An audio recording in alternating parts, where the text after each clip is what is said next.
Hi, so quick video.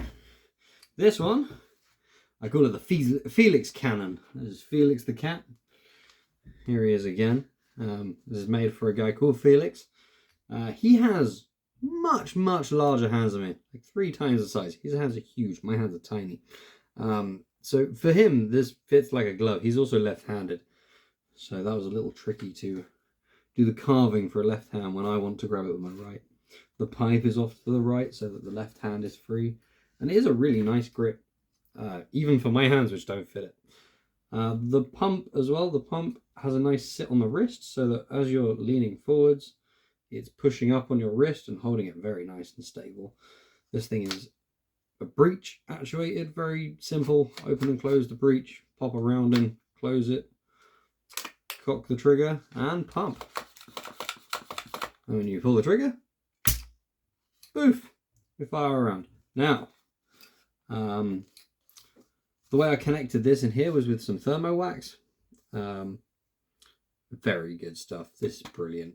So I can unscrew these 4 and this just pops off.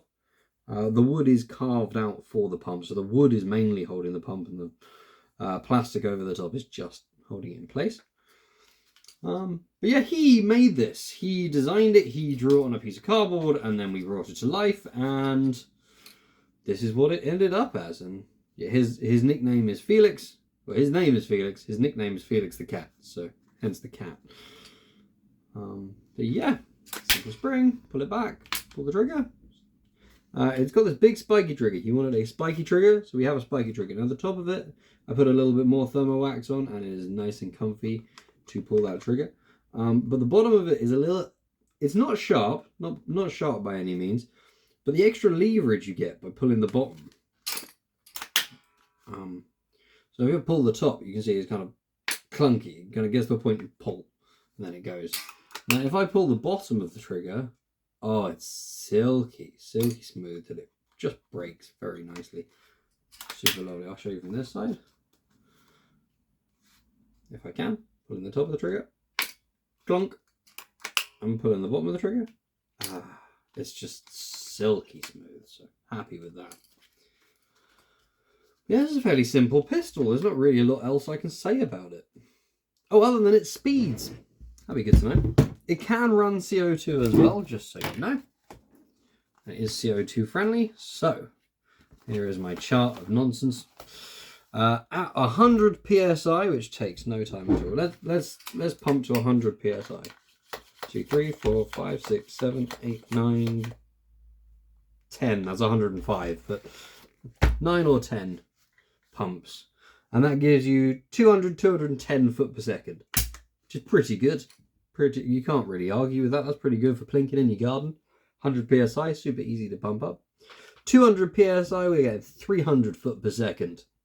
You're getting there.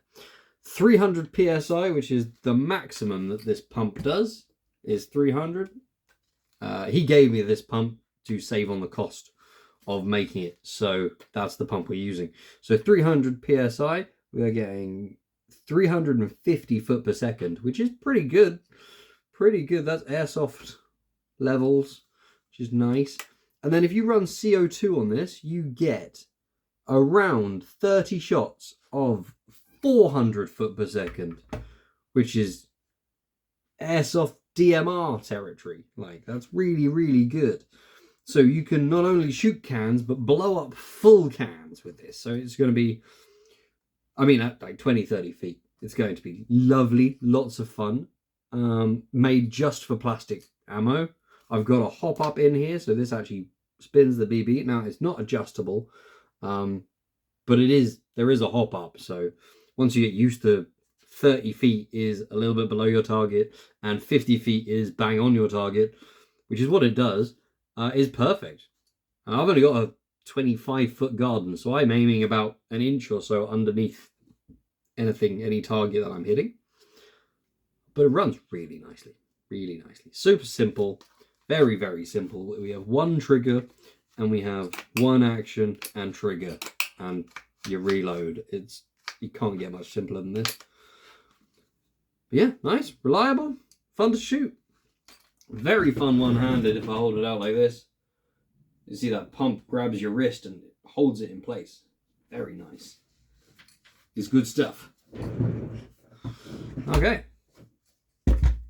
Cheers.